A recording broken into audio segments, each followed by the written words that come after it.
going to go through this first map fairly quickly. And then probably even same thing with Colosseo. I'm going to do some breakdown on Midtown, as well as Gibraltar. There are some really cool opportunities, as well as some really good plays made by both teams. But let's enjoy Ilios while we're here. Alright, Provo rolling out with the Winston, Kiriko, Lucio, Tracer, Sojourn. Okay, loving that rollout angle. Now let's see how the engagement angle looks. Got 2 on the drop on a wasted sleep.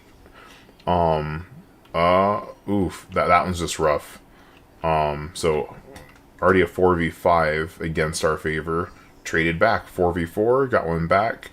4v3, that's us. But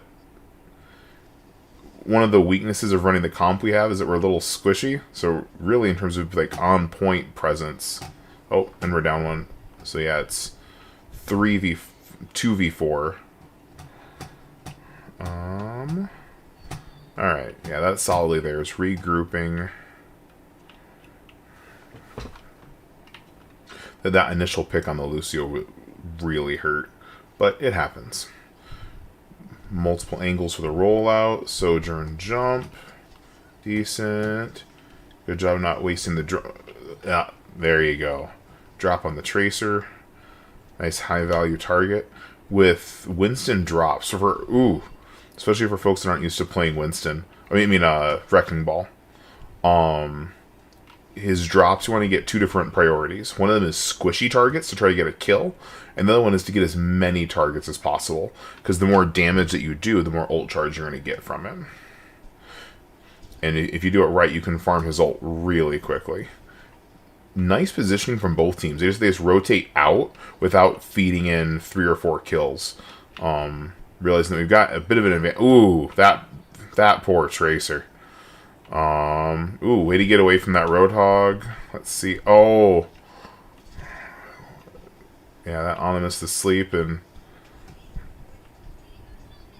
stuck. Rip. Cool. Got a Nano Roadhog on point, though.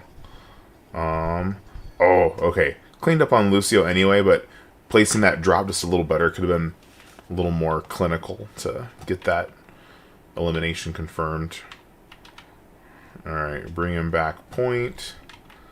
Alright, and now we're applying pressure over here on the spawn side.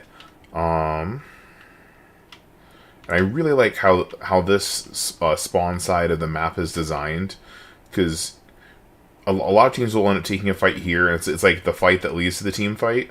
But in terms of run back, if you can really force it, this is just gnarly. We're forcing our team to some really unideal situations, and they're using abilities just to try to get away from the team fight. You can tell just by the way that abilities are coming out and the positioning is that this team fight is on our terms instead of the other way around. It's one thing that Wrecking Ball and Tracer are really good at. They can't sustain a point very well on their own, but they're really good at dictating whether or not they're going to fight.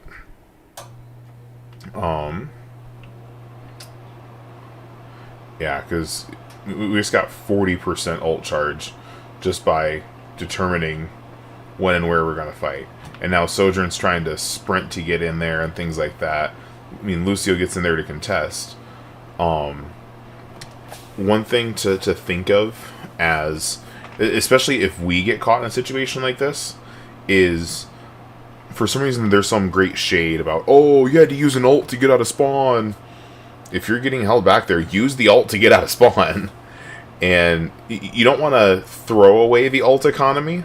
But if it takes 2 ults to get 2 picks to get your team out of spawn and give you the advantage, because the other team has a spawn disadvantage, that can be a solid play. 1 second. Okay. So, very clinical, very efficient. We get on to this next map. We're running the same comp. Looks like they're running largely the same comp. Let's get this moving on up. Alright. Not much of a drop. Got to get away from that hog. Ooh. Good discipline on that Suzu. Waiting to the last possible second to use it. Nice finish off on the Roadhog.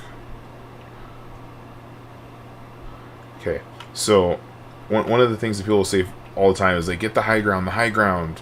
It's over, Anakin, I have the high ground. But that Sojourn really just got no value up there. Now, part of it is how they were shooting and how accurate they were hitting, but the high ground in of itself does not indicate value. Whether, I mean, you can use it to get some support or damage, or using it to hide from damage, things like that. But if it's not actually translating into impact, it's just a spot on the map.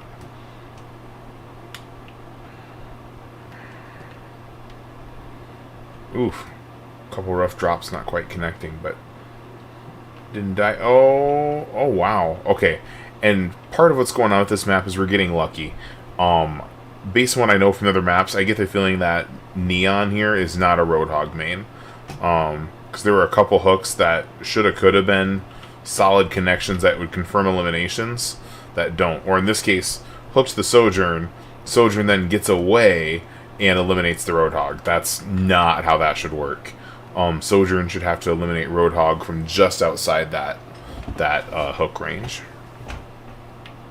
On the topic of Roadhog, realizing that he could be getting completely nerfed, reworked, whatever soon, for me, the best way to counter a Roadhog, especially with Kiriko in the game, is pressure and ranged pressure. So the most common thing I hear is go Reaper.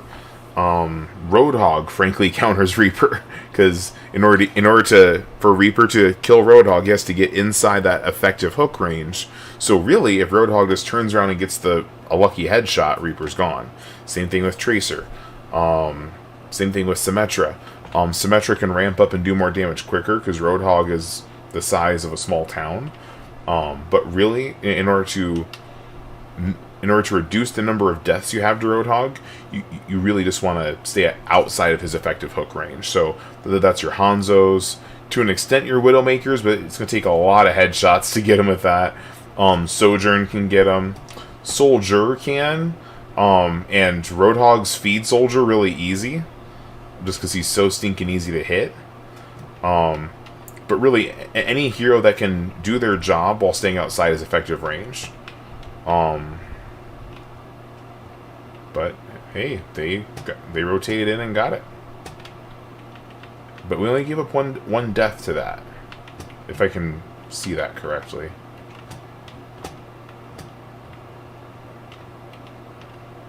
Yeah.